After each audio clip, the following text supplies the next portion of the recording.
Bapak, Ibu, saudara-saudari yang Tuhan Yesus kasihi, Shalom. Marilah kita memulai ibadah ini dengan kata pengantar.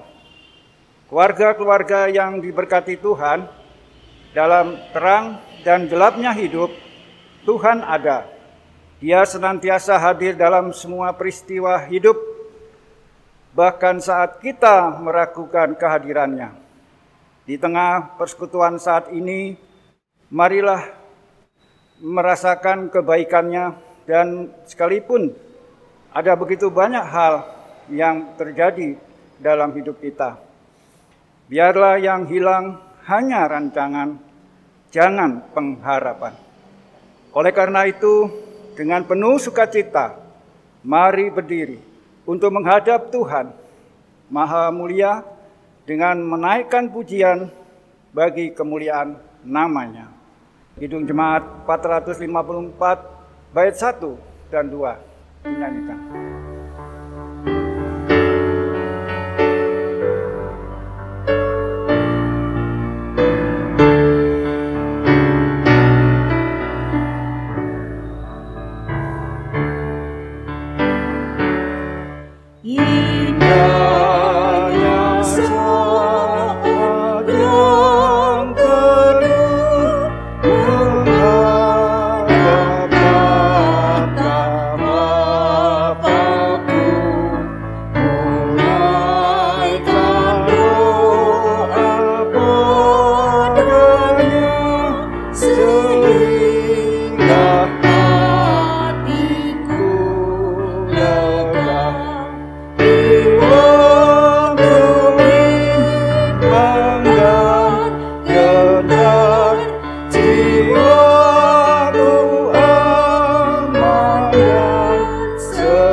Tuhan, mari kita berdoa. Terpujilah nama Tuhan yang selalu menyertai kehidupan kami setiap hari. Engkaulah Tuhan yang senantiasa membuka diri atas setiap permohonan doa kami. Tiada pernah terlambat pertolongan Tuhan hadir bagi kami. Kiranya semua kasih dan kebaikan yang Tuhan nyatakan ini semakin menguatkan iman kami senantiasa. Berkatilah kami dalam ibadah ini sebagai tanda kesungguhan untuk menjadi anak-anak Tuhan yang setia. Di dalam nama Tuhan Yesus Kristus kami berdoa dan mengucap syukur. Amin. Umat silakan duduk kembali. Jemaat Tuhan, marilah kita bermazmur. Kita akan bermazmur dari Kitab Mazmur pasal 30 ayat 9 sampai 13. Untuk yang di rumah bisa dibaca berbalasan. Mari kita membaca. Kepadamu, ya Tuhan, aku berseru, dan kepada Tuhanku aku memohon, apakah untungnya kalau darahku tertumpah, kalau aku turun ke dalam lubang kubur? Dapatkah debu bersyukur kepadamu dan memberitakan kesetiaan-Mu? Dengarlah, ya Tuhan, dan kasihilah aku. Tuhan, jadilah penolongku. Aku yang meratap telah Kau ubah menjadi orang yang menari-nari. Kain kabungku telah Kau buka, pinggangku Kau ikat dengan sukacita, supaya jiwaku menyanyikan mazmur bagimu, dan janganlah berdiam diri, Tuhan Allahku, untuk selama-lamanya. Aku mau menyanyikan syukur bagimu. Demikian bacaan mazmur pujian. Kita akan memuji Tuhan dari Kidung Jemaat nomor 363 bait 1.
Jemaat, tiba saatnya kita akan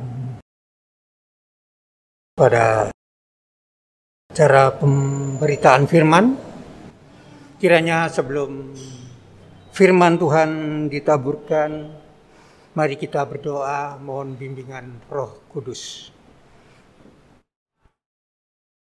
Bapa kami yang di sorga, terangilah kehidupan kami melalui sabda-Mu yang kudus. Kiranya melalui firman-Mu, hidup kami dapat diarahkan untuk berjalan dalam kehendak Tuhan yang baik. Bimbinglah kami dalam Roh-Mu yang kudus, agar dapat memahami dan menerima kehendak Tuhan melalui firman yang akan kami baca dan renungkan bersama. Dalam kasih Kristus sebagai firman Allah yang hidup, kami berdoa. Amin. Mari kita berdiri. Pembacaan hari ini diambil dari Kitab Ulangan 20, pasal 20, ayat 5 sampai ayat yang ke-9 yang menyatakan,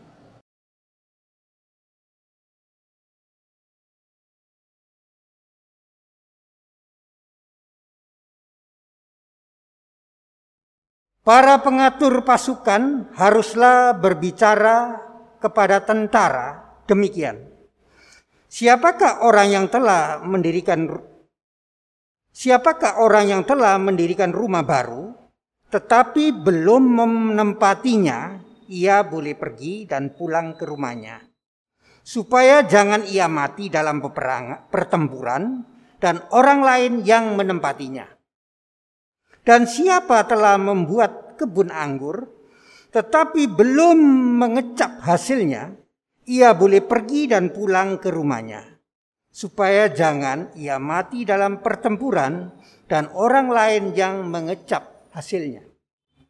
Dan siapa telah bertunangan dengan seorang perempuan, tetapi belum mengawininya, ia boleh pergi dan pulang ke rumahnya, supaya jangan ia mati dalam pertempuran dan orang lain yang mengawininya. Bagi para pengatur pasukan itu harus berbicara kepada tentara demikian. Siapa takut dan lemah hati, ia boleh pergi dan pulang ke rumahnya. Supaya hati saudara-saudara jangan tawar seperti hatinya.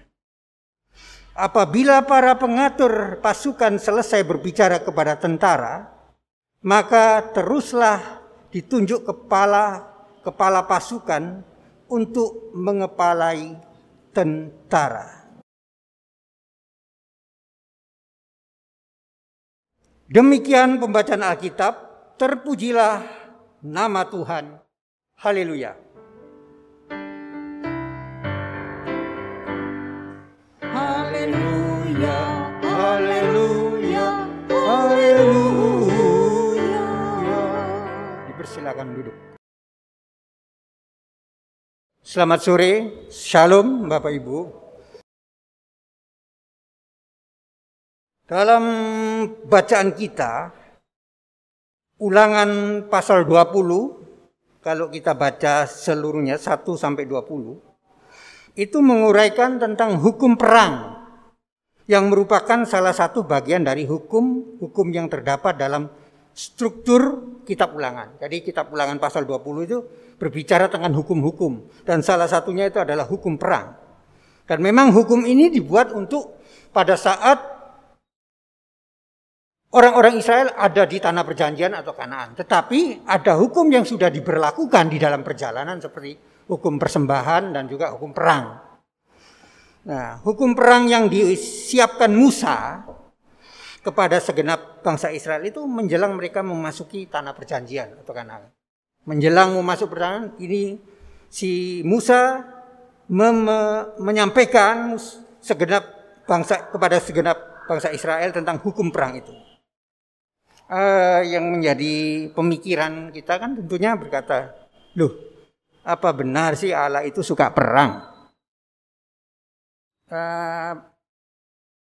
Bukan artinya Allah suka perang, tetapi karena situasi saat itu, karena mereka ada di dalam perjalanan menuju ke tanah Kanaan, tanah perjanjian.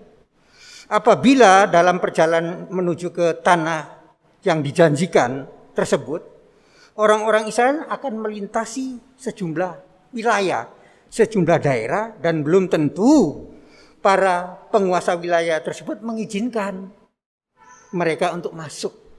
Ya.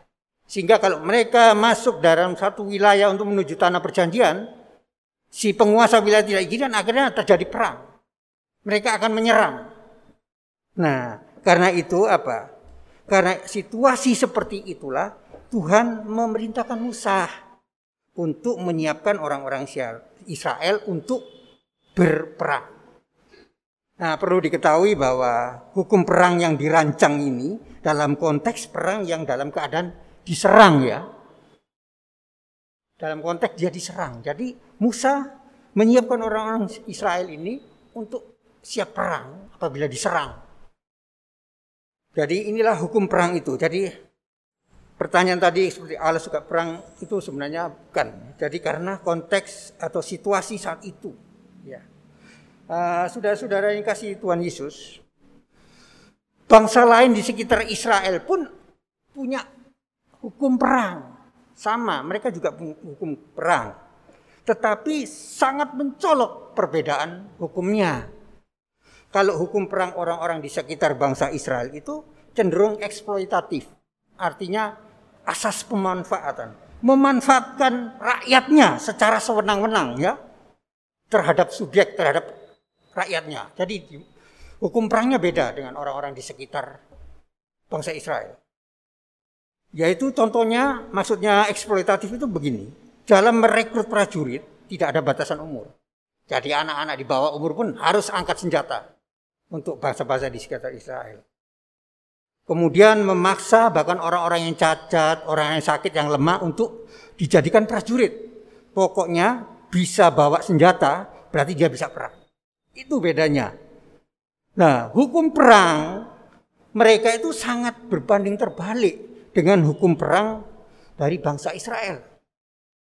Kalau kita bandingkan ya dengan hukum perang dari bangsa Israel, hukum perangnya bangsa Israel itu justru sangat melemahkan ya.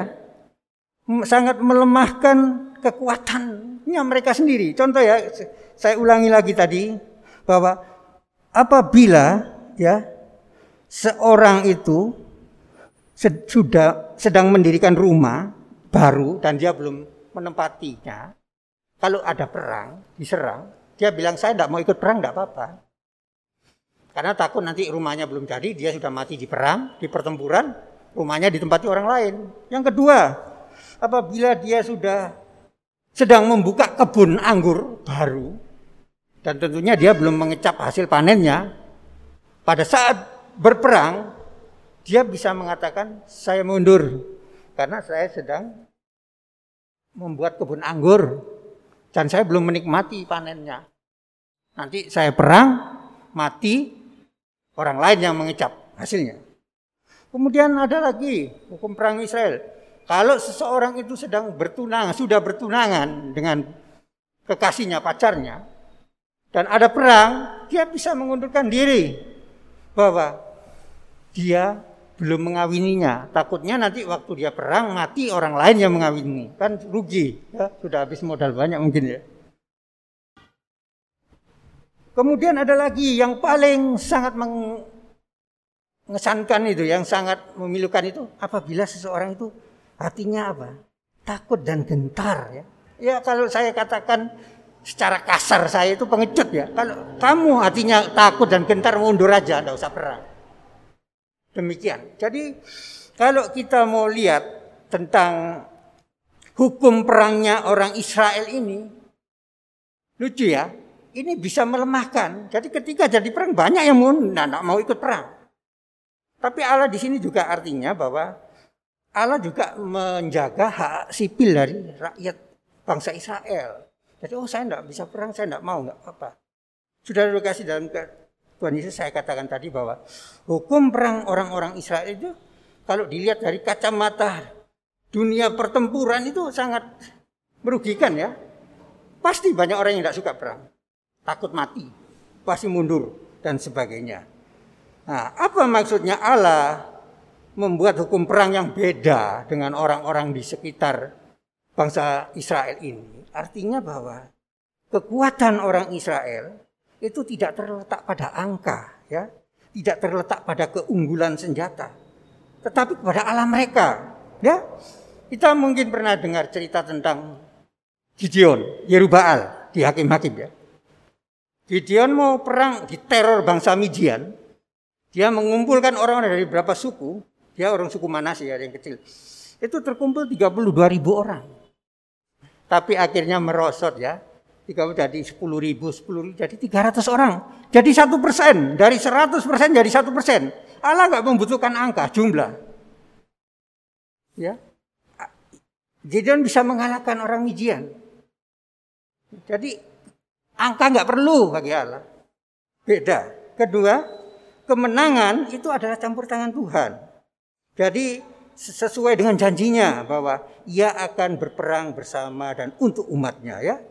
Jadi umatnya kalau di dalam perjanjian lama ya Israel. Umat Allah itu Israel. Kemudian yang ketiga adalah apa? Orang Israel melalui hukum perang ini diajak untuk menghayati apa? Kesediaan rela berkorban ya. Rela jadi dia tidak iri sama orang lain. Itu kok nggak perang, itu kok nggak perang. Yang Allah ingin mengajarkan banyak untuk menghayati rela berkorban.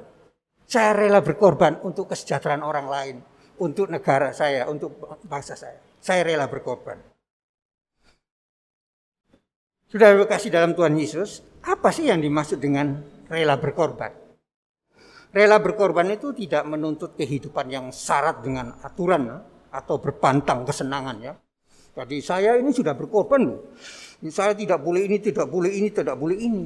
Banyak pantangan. Bukan itu yang dimaksud berkorban. Atau rela berkorban itu tidak membutuhkan penyangkalan diri yang ekstrim, yang secara ekstrim. Wah, artinya melupakan keinginannya sampai dia, saya enggak mau ini ya, karena menyangkal dirinya. Saking ekstrimnya sampai merampas sukacita. Dia enggak punya sukacita. Penyangkalan dirinya ekstrim sekali ya. Sehingga dia enggak ada sukacita di dalamnya. Itu bukan pengorbanan. Pengorbanan adalah, rela berkorban adalah semata-mata berani mengorbankan kepentingan, kebahagiaan, serta keinginan demi tugas atau kesejahteraan orang lain. Itu. Satu yang menjadi patron, teladan bagi orang Kristen adalah Yesus Kristus sendiri. Ya. Yesus Kristus adalah teladan yang diperlihatkan, yang memperlihatkan semangat rela berkorban.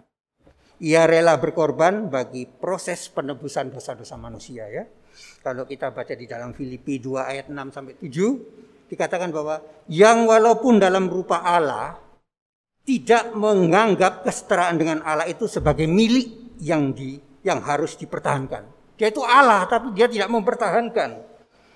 Melainkan telah mengosongkan dirinya sendiri dan mengambil rupa seorang hamba. Dan menjadi sama dengan manusia. Menjadi serupa sama hamba. Allah menjadi hamba. Kalau di zaman kekaisaran Romawi, hamba itu kehidupan yang sangat tidak ada nilainya ya.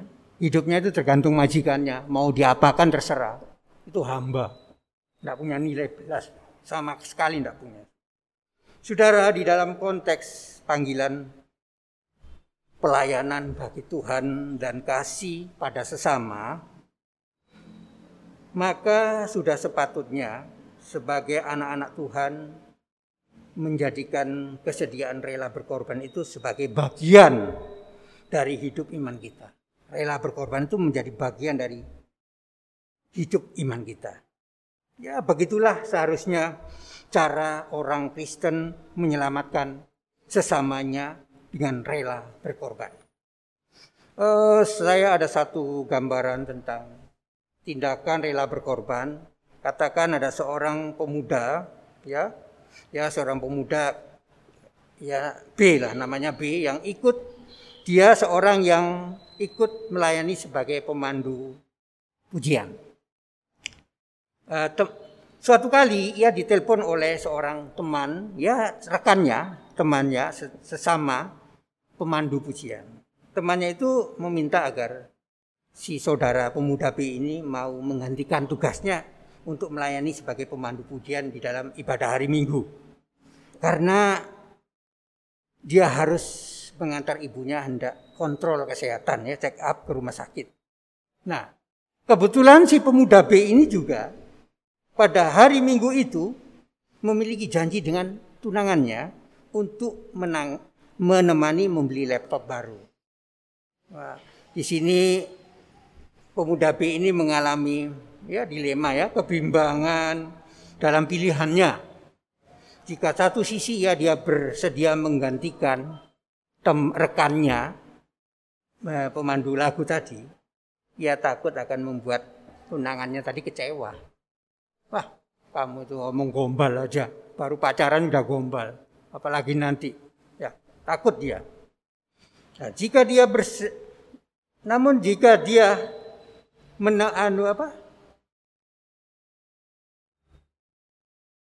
jika ia juga kasihan, tapi dia juga merasa kasihan dengan temannya, karena dia harus mengantarkan ibunya ke rumah sakit. Di satu sisi kalau dia menolak, dia meneruskan acaranya dengan tunangannya untuk jalan-jalan cari laptop, maka dia kasihan juga dengan temannya yang harus mengantarkan ibunya ke rumah sakit untuk kontrol kesehatan. Akhirnya apa? Dia mengambil suatu keputusan untuk bersedia menggantikan jadwal temannya untuk melayani sebagai pemandu pujian dalam ibadah hari Minggu. Lalu bagaimana dengan rencananya dengan tunangannya? Pemuda B ini memilih untuk memindahkannya, menundanya di hari yang lain.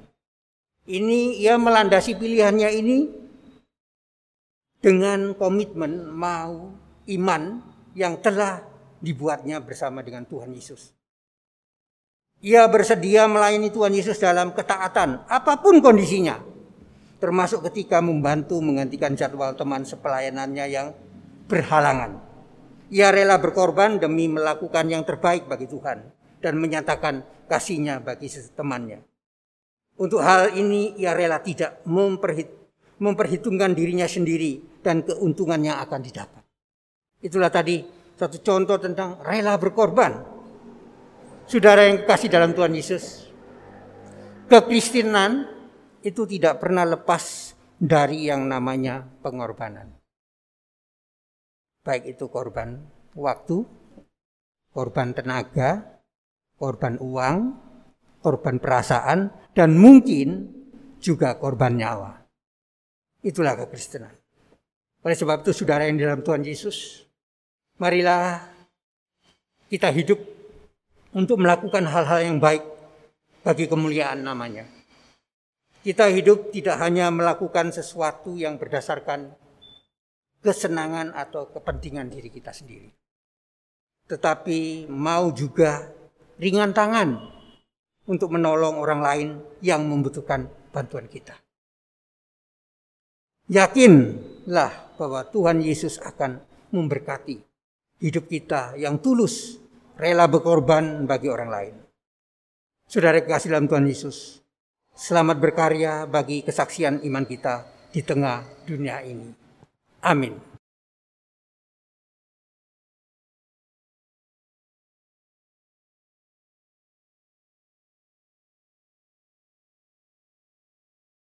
Jemaat, mari kita merespon firman Tuhan dari Kidung Jemaat 54 bait 1 dan 2. Tak kita menyerahkan.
Kita akan masuk dalam doa syafaat. Mari kita berdoa. Ya Allah yang penuh kasih, yang senantiasa menjadi kekuatan dalam kehidupan kami. Saat ini kami mau menyerahkan buat segenap keluarga dalam setiap sektor yang dengan segala pergumulan yang ada mereka hadapi Tuhan. Kiranya Engkaulah yang memberikan kekuatan sehingga mereka mampu melewati semua tantangan, halangan yang dihadapinya dengan berlandasan keyakinan Allah ada bersama dengan mereka. Oleh sebab itu mampukan mereka, berikan damai sejahtera dan sukacita Tuhan. Juga mau menyerahkan gereja dalam pelayanannya, dalam pelaksanaan ibadah gereja, baik secara tatap muka maupun online Tuhan. Biarlah Tuhan mau tolong Tuhan, sehingga pelayanan gereja ini bisa berlangsung dengan penyertaan Tuhan, berlangsung dengan baik, sehingga bisa menumbuhkan bisa memberikan kebangkitan iman bagi jemaat-Mu Tuhan. Tuhan Yesus, juga orang-orang sakit yang ada di setiap sektor Tuhan, yang mengalami kelemahan tubuh Tuhan, akan diberikan kesembuhan Tuhan dan pemulihan daripada-Mu Tuhan. Lawat mereka Tuhan, sehingga mereka boleh kembali mengalami kesembuhan dan mereka bisa melaksanakan aktivitas mereka dan melihat bahwa tangan Tuhan selalu menyertai dan memberikan mereka kekuatan Tuhan. Kami juga mau menyerahkan buat orang-orang yang terdampak ekonomi akibat pandemi ini Tuhan. Tuhan, mampukan mereka Tuhan untuk bertahan, berjalan dalam keadaan ekonomi yang terhambat oleh karena pandemi ini Tuhan. Kiranya Tuhan sendiri yang akan memberikan solusi, jalan keluar, hikmat kepada mereka, sehingga mereka mampu menjalankan kehidupan mereka dalam keadaan ekonomi yang sudah terdampak akibat pandemi ini Tuhan.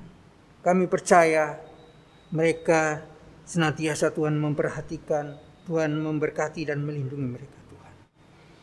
Kami menyerahkan juga para nakes, tenaga kesehatan, tenaga medis, relawan Tuhan dalam menangani virus corona ini. Kiranya Tuhan menjaga mereka, membungkus mereka dengan kuasa darah-Mu Tuhan, sehingga mereka tetap bisa melaksanakan tugas mereka tanpa terpapar oleh virus corona ini Tuhan. Sehingga mereka mampu melaksanakan tugas mereka dengan penuh sukacita dan keyakinan bahwa Tuhan melindungi mereka. Tuhan, mereka telah rela berkorban, melaksanakan tindakan-tindakan untuk penyembuhan bagi mereka yang terpapar Tuhan. Ini semua Tuhan, biarlah Tuhan memberikan mereka satu kekuatan Tuhan, sehingga mereka bisa berjalan tetap melaksanakan tugas mereka dengan penuh keyakinan bahwa Yesus menyertai mereka. Kami juga berdoa buat bangsa dan negara Tuhan di tengah kehidupan pandemi ini, dari pimpinan pusat sampai yang bawah, yang berupaya dengan sungguh-sungguh untuk menangani masalah pandemi ini. Kiranya Tuhan mampukan mereka Tuhan, sehingga pandemi ini bisa cepat tertangani dengan baik Tuhan. Sebab itu kami serahkan seluruh aparat negara ini Tuhan ke dalam tangan-Mu, sehingga bangsa dan negara kami ini bisa mengalami pemulihan dengan pertolongan-Mu Tuhan. Tuhan Yesus, kiranya Tuhan Yesus mengabulkan doa-doa kami ini Tuhan. Peliharalah kami di dalam nama Tuhan Yesus Kristus yang telah mengajar kami berdoa. Bapa kami yang di sorga, dikuduskanlah nama-Mu, datanglah kerajaan-Mu, jadilah kehendak-Mu di bumi seperti di sorga. Berikanlah kami pada hari ini makanan kami yang secukupnya, dan ampunilah kami akan kesalahan kami, seperti kami juga mengampuni orang yang bersalah kepada kami. Dan janganlah membawa kami ke dalam pencobaan, tetapi lepaskanlah kami daripada yang jahat.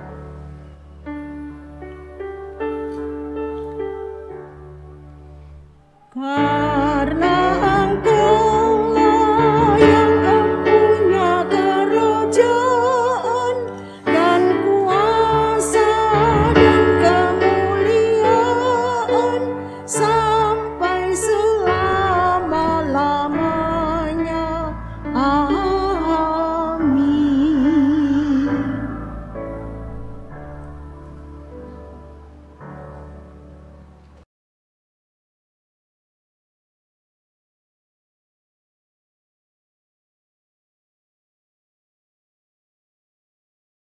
Umat Tuhan, marilah kita memberi persembahan kepada Tuhan dengan mengingat nats Alkitab dari 2 Korintus 8 ayat 7 yang menyatakan, "Maka sekarang, sama seperti kamu kaya dalam segala sesuatu, dalam iman, dalam perkataan, dalam pengetahuan, dalam kesungguhan untuk membantu, dan dalam kasih-Mu terhadap kami.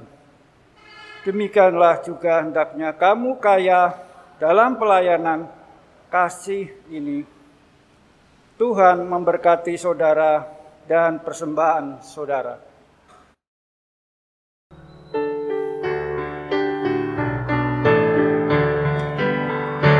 Aku suka membagi pada orang tak punya, agar Tuhan dipuji tiap orang di dunia.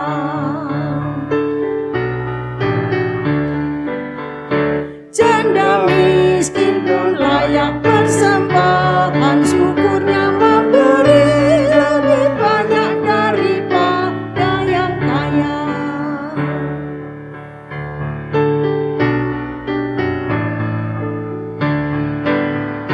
Kepada Tuhanku ku berikan persembahan tangan diri, tak tahu apalaku yang kanan. Umat Tuhan, mari berdiri untuk mendoakan persembahan yang telah kita kumpulkan. Mari berdoa. Ya Allah, Sang Pemilik kehidupan kami, inilah persembahan syukur kami untuk setiap nikmat yang Kau beri. Ajarkanlah kami untuk mensyukuri setiap hal yang kami miliki dalam hidup ini dan menjadikannya berkat bagi sesama kami. Dalam nama Tuhan Yesus Kristus, Sang Sumber Berkat, kami berdoa.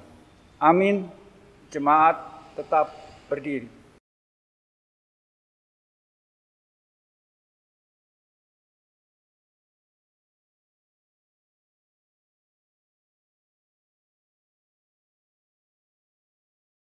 Umat Tuhan, jadilah orang percaya yang setia melakukan kehendak Tuhan dengan terus bersyukur dan menjalani kehidupan yang bermanfaat bagi sesama. Kidung Jemaat 54.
Arahkanlah hati dan pikiran kita bersama dengan Tuhan dan terimalah berkat-Nya.